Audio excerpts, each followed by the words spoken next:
NSE, Nuestra Señora del Encuentro con Dios, presenta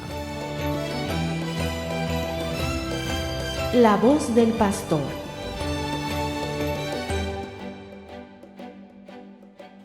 Queridos hermanos y hermanas, nuevamente juntos en La Voz del Pastor con nuestro catecismo de la Iglesia Católica, que ahora espero ya que todos lo tengan, que ni uno falte de tener su catecismo. Estamos ya casi por la mitad, entonces hay que aprovechar los que todavía no lo tienen para comprarlo lo más pronto posible. Como recordarán, estamos pues ya dedicando varios encuentros a nuestro sacramento de la Eucaristía. Y en nuestro encuentro anterior vimos ese momento tan bello, tan precioso, en que Jesús instituye este sacramento y junto con el sacramento de la Eucaristía instituye también el sacerdocio cristiano, el sacerdocio católico. Ese momento, el momento de la última cena, en el que Jesús, a través de los signos de la celebración de la Pascua judía, va anticipando lo que luego cumplirá en su carne, es decir, su muerte y su resurrección. Y anticipando este acto, este misterio que se llama el misterio pascual, entonces también instituye la Eucaristía y nos deja establecido cómo hemos de celebrarla. Hoy día justamente vamos a hablar sobre esto, la celebración litúrgica de la Eucaristía, el número 1345 de nuestro catecismo, número 1345, que tiene por título La Misa de todos los siglos. Y es muy posible que la mayoría de ustedes no sepan lo que el catecismo nos va a contar hoy día. Fíjense ustedes, gracias a investigaciones arqueológicas, históricas, científicas, se ha llegado a encontrar un documento del siglo II, o sea, el año ciento y pico, ¿no? Del siglo II, un documento a través del cual Justino, un cristiano, Justino, que fue un gran filósofo pagano y que luego se convirtió al cristianismo, y era un hombre muy reconocido y con muchas relaciones en la clase dominante del Imperio Romano, y este Justino le escribe al emperador de Roma porque en el Imperio Romano se estaba corriendo la voz de que los cristianos cometían actos de antropofagia, es decir, comían carne humana en sus celebraciones. Todavía la misa, fíjense, no existían todavía los templos, no existían las parroquias, no existían las basílicas, no existían los santuarios. La iglesia era una iglesia naciente, eran grupos muy pequeños de cristianos, y celebraban, por lo general, en la misa en las casas. En alguna casa un poquito grande había un salón donde se celebraba la Santa Misa, y la celebraba pues solamente la pequeña comunidad cristiana. Entonces la gente que no conocía cómo era la celebración, ¿no? Pero alguno habría escuchado por ahí las palabras de la consagración: tomen y coman, esto es mi cuerpo, tomen y beban, esto es mi sangre. Entonces se empezó a correr la voz de que los cristianos cometían actos de antropofagia, que comían carne humana y bebían sangre humana. Justino le escribe una carta al emperador diciéndole que eso es totalmente falso y le explica cómo se celebraba la Eucaristía o la misa en su época, ¿no? Le escribe al emperador: no es verdad lo que te han dicho a ti, ¿qué es lo que nosotros hacemos? Y esto es lo que nos dice el número 1345 del Catecismo, que es muy importante. ¿Por qué? Porque aquí sabemos cómo se celebraba la misa en el año ciento y pico, es decir, poquísimo tiempo después de la muerte de Jesús. Este Justino, por cierto, que como les decía fue un pagano, un ateo, un pagano más bien, un gran filósofo que se convirtió al cristianismo y que después moriría mártir, por eso nos lo pone aquí también el catecismo. Al final este Justino fue muerto por su fe, lo mataron, como a tantísimos cristianos en los primeros siglos. Pues fíjense lo que dice, aquí dice así el número 1345, he aquí lo que el santo escribe hacia el año 155 para explicar al emperador pagano Antonino Pío lo que hacen los cristianos. Y yo casi se los puedo decir de memoria porque esta carta de San Justino, me la conozco bastante bien, la he leído muchas veces, es muy bella. ¿Qué dice Justino? Le dice al emperador: nosotros los cristianos nos reunimos el día domingo, que es el día del Señor. ¿Y qué dice? ¿Quiénes se reúnen? Dice: nos venimos los cristianos que habitamos en la ciudad y los que habitan también en el campo, en los campos. O sea, venían de distintas partes. Caminaban algunas veces horas, fíjense, horas para poder celebrar la Santa Misa. Y aquí ya quisiera que nosotros mismos nos hagamos esta pregunta, ¿no? ¿Cuánto caminamos nosotros para celebrar la Santa Misa? Fíjense, en esa época venían desde los campos hasta la ciudad y se reunían todos. Y nadie faltaba a misa el domingo, nadie. Hoy día, queridos hermanos y hermanas, ya si la parroquia queda a 10 o 15 cuadras, ya tantas veces no queremos caminar, ¿no? Tanta gente le da pereza, fíjense. Todos quieren tener la parroquia en la esquina de su casa, ¿no? Pues no, en los inicios no, los cristianos eran capaces de caminar mucho, de transportarse mucho para poder celebrar la Santa Misa.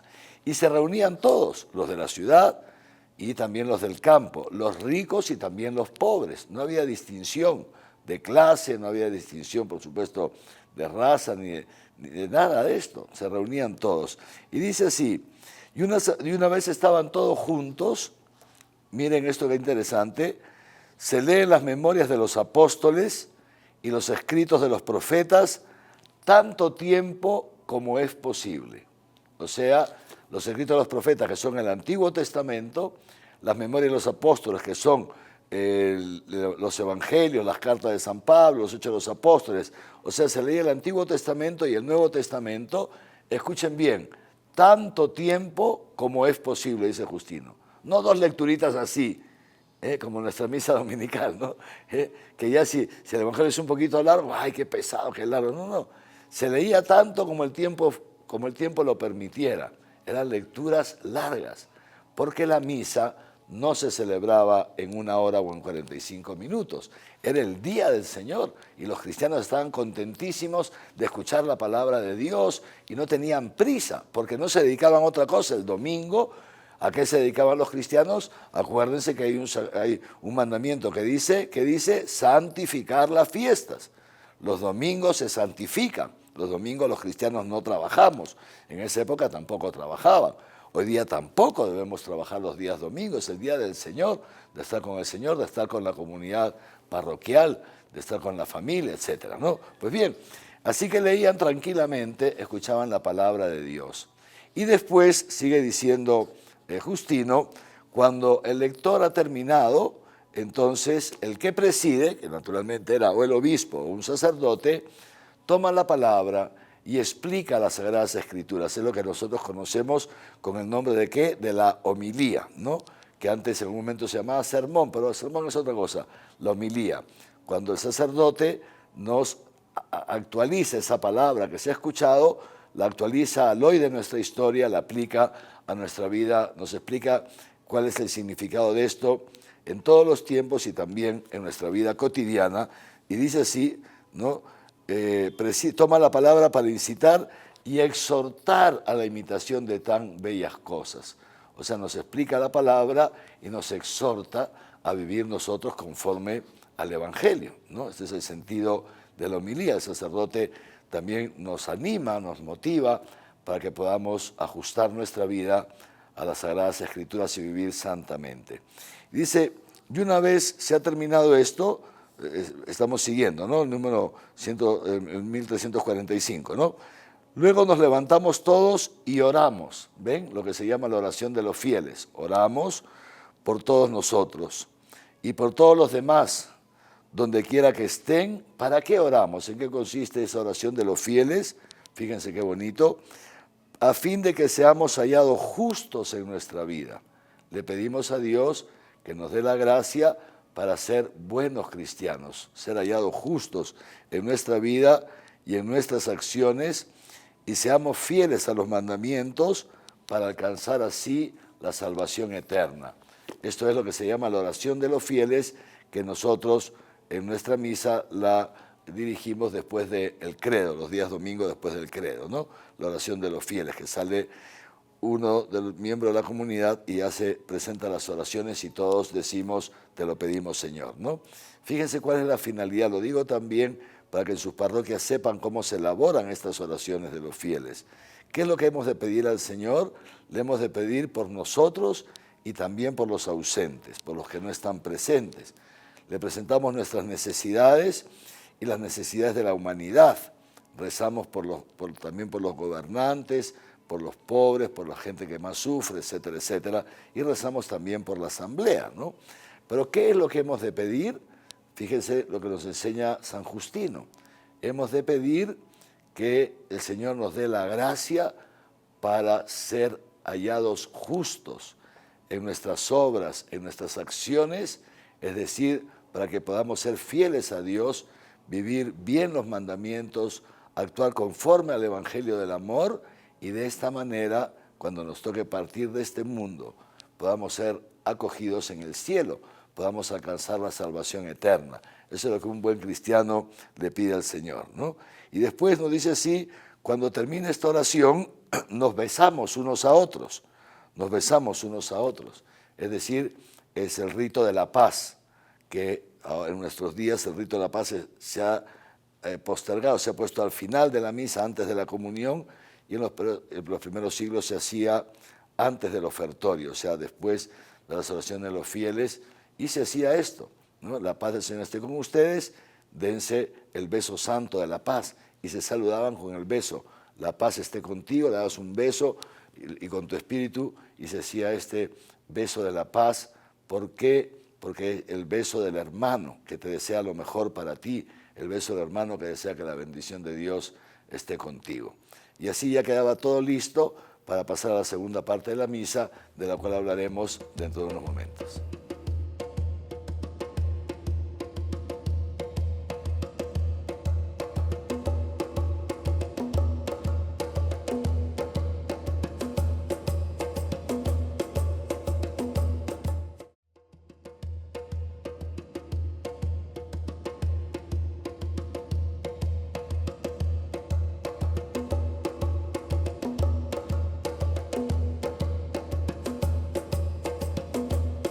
Muy bien, entonces esto que hemos visto, que es la primera parte de la misa, que luego el número 1346, si bajamos un poquito, 1346 nos explica muy bien que la liturgia de la Eucaristía tiene una estructura fundamental desde los inicios hasta nuestros días y que está compuesta, la misa, la Eucaristía es la misa, ¿no?, por dos momentos fundamentales, la liturgia de la palabra y la liturgia propiamente dicha de la Eucaristía.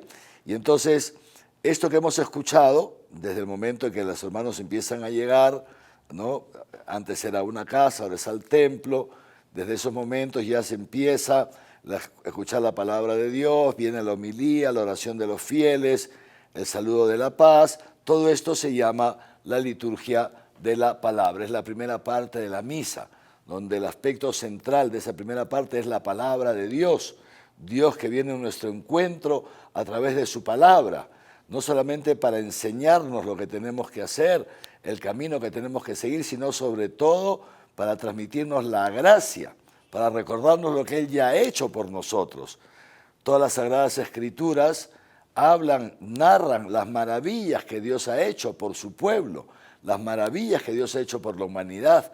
Y entonces recordamos estas maravillas a través de la liturgia de la palabra y también Dios, algunas veces directamente a través de su palabra, otras veces a través del sacerdote, nos exhorta, nos motiva para que nosotros podamos vivir también santamente, ¿no? Y de ahí las oraciones, todo eso se llama la liturgia de la palabra. Y de ahí ya pasamos a la siguiente parte de la misa, que se llama la liturgia de la Eucaristía, y que comienza, volvemos al párrafo anterior que estábamos, comienza con esas dos últimas líneas que dice San Justino. Luego se lleva al que preside, a los hermanos, el que está presidiendo la liturgia, pan y una copa de agua mezclada con vino, agua y vino mezclados, ¿no? Eso se llama el ofertorio, ¿se acuerdan? ¿No es cierto? Cuando ya el sacerdote va al altar y el monaguillo o el acólito le trae la hostia, todavía sin consagrar, que es pan, ¿no es cierto? Y le trae el cáliz y le trae el vino, y el sacerdote echa el vino en el cáliz y después echa un poquito de agua, ¿no? Que la mezcla con el vino, ¿no es así? Y ahí comienza entonces la liturgia de la Eucaristía. Se presentan estos dones y de ahí viene, fíjense, esa segunda parte muy bonita, dice así: el presidente toma el pan y el vino y eleva una alabanza, una gloria, la gloria al Padre, ¿no es así? ¿Cómo empieza esta segunda parte? ¿Se acuerdan? Después del ofertorio viene lo que se llama el prefacio, que el sacerdote empieza diciendo: el Señor esté con ustedes, ¿no? Levantemos el corazón. Lo tenemos levantado hacia el Señor, porque los cristianos vivimos siempre con el corazón levantado hacia el Señor, ¿no es cierto? Una cosa bellísima, ¿eh? Y luego, demos gracias, ven, ahí está la alabanza. Demos gracias al Señor nuestro Dios, es justo y necesario. Y el sacerdote empieza: verdaderamente justo y necesario, es nuestro deber y salvación darte gracias, siempre y en todo lugar, a ti, Padre Santo, por Jesucristo, tu Hijo amado. Y entonces empieza toda la plegaria eucarística, que es la primera parte de la plegaria eucarística, es fundamentalmente una bendición, ¿no? Y dice: por eso cantamos juntos, santo, santo, santo, ¿eh? Bendecimos a Dios, santo eres en verdad, Señor, fuente de toda santidad, ¿eh? Bendito el que viene en nombre del Señor. Bendecimos al Señor, porque los cristianos somos el pueblo de la bendición, somos el pueblo de la alabanza, ¿ven? Y entonces luego el sacerdote continúa después del santo y nos va relatando toda la que es lo que nosotros llamamos, ¿no es cierto?, la última cena, ¿no? Toda la última cena, la institución de la Eucaristía, ¿ven? Terminan las oraciones y el sacerdote hace todo esto, ¿no es cierto? Luego también presenta la intercesión por tantas necesidades. Te pedimos por tu iglesia extendida por toda la tierra, con el Papa Francisco, con nuestro obispo tal, y todos nosotros, etcétera, etcétera, ¿no? Pues todo eso, fíjense, tan bonito, ¿no? Y al final se termina, dice San Justino, dice así, ¿eh? Al final, cuando terminan todas las oraciones y las acciones de gracias, todo el pueblo presente pronuncia una aclamación. El sacerdote dice: por Cristo, con Él y en Él, a ti, Dios Padre Omnipotente, en la unidad del Espíritu Santo, todo honor y toda gloria para Dios, una cosa estupenda. Y todo el pueblo responde: ven, amén, amén. Y después de eso, ya nos dice, entonces vienen los diáconos, ¿no? Y distribuyen la Eucaristía, ¿eh? Distribuyen el cuerpo y la sangre de Cristo, fíjense, y luego se reserva para los hermanitos que no han venido porque estaban enfermos, porque son muy ancianos, luego se les lleva a ellos a sus casas. Fíjense, este número 1345, les decía qué importante es, porque nos permite darnos cuenta que la misa que celebramos hoy día, en su estructura interna, es fundamentalmente la misa de todos los tiempos. Desde el inicio de la Iglesia se ha celebrado la misa en esta estructura, digamos, estos dos momentos de la liturgia de la palabra y la liturgia de la Eucaristía. Por eso, el número siguiente, 1346, en su segundo párrafo, nos dice esto: la liturgia de la palabra y la liturgia eucarística constituyen un solo acto de culto, un solo acto de culto.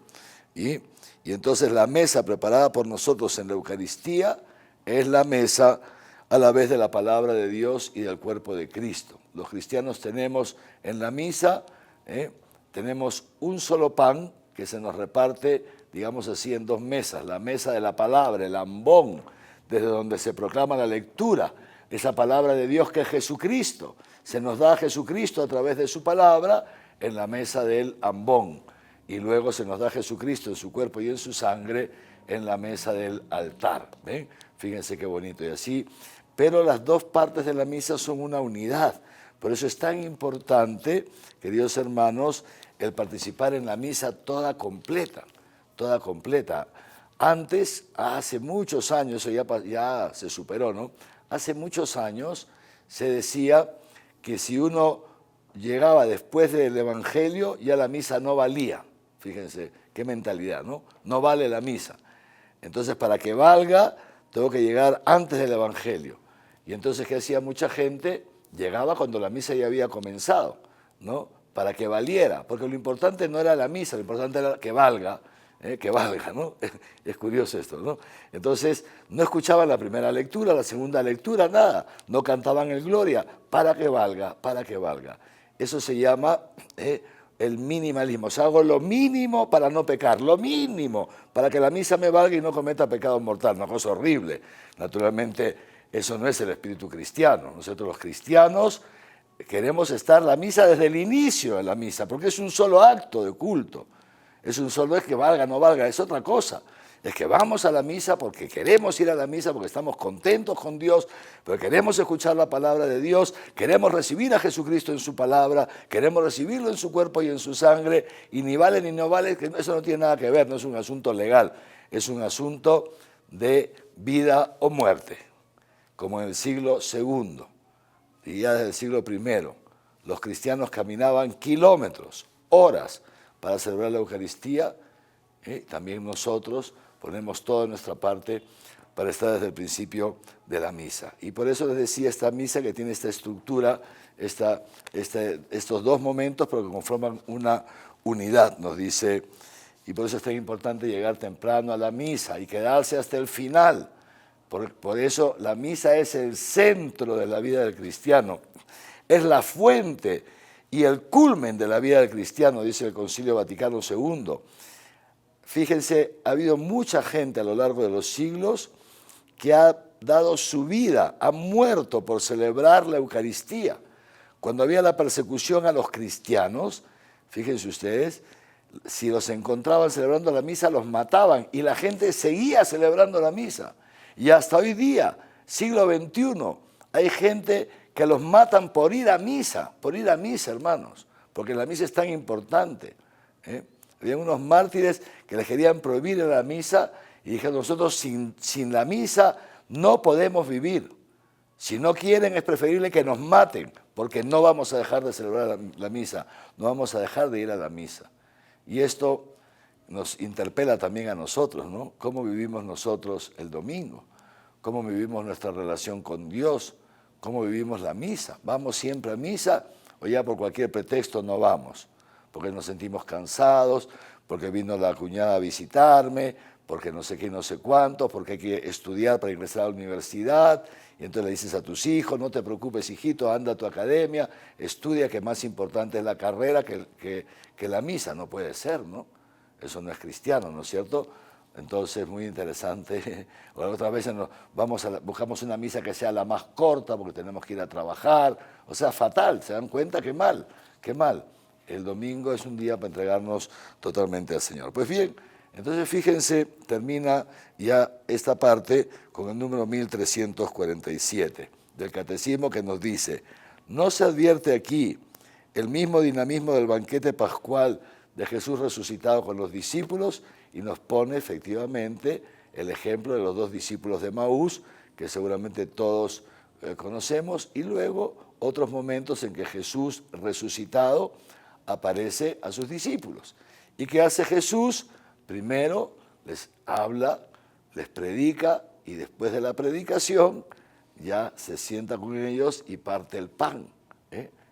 Primero la predicación y segundo la liturgia de la Eucaristía. Primero la palabra y segundo la liturgia de la Eucaristía. Por eso es una alegría, queridos hermanos y hermanas, que haya llegado hasta nuestros días este testimonio justino, porque es un testimonio más de que no es la Iglesia la que se ha inventado las cosas por sí sola, sino que es Jesús el que instituyó la Eucaristía, es Él el que ha dado la estructura central a la Eucaristía en esos dos momentos, y nosotros continuamos haciendo hoy día en el siglo XXI lo que se hacía desde el siglo I, inicio del siglo II, como nos ha llegado en este testimonio de San Justino. Que el Señor nos conceda pues saber valorar la Eucaristía y, como les decía, poner la Eucaristía en el centro de nuestra vida y sobre todo en el centro de nuestro domingo, y no ir con prisas y más bien ir atentos a la palabra, ir a recibir el cuerpo y la sangre de Cristo. Si hemos pecado, nos confesamos antes, vamos un día antes, 2 días antes a buscar al sacerdote, no un minuto antes de la misa, que no hay tiempo. Vamos con anticipación para que así podamos recibir también el cuerpo y la sangre de Cristo, pan de vida eterna y cáliz de eterna salvación. En el nombre del Padre, del Hijo y del Espíritu Santo. Amén.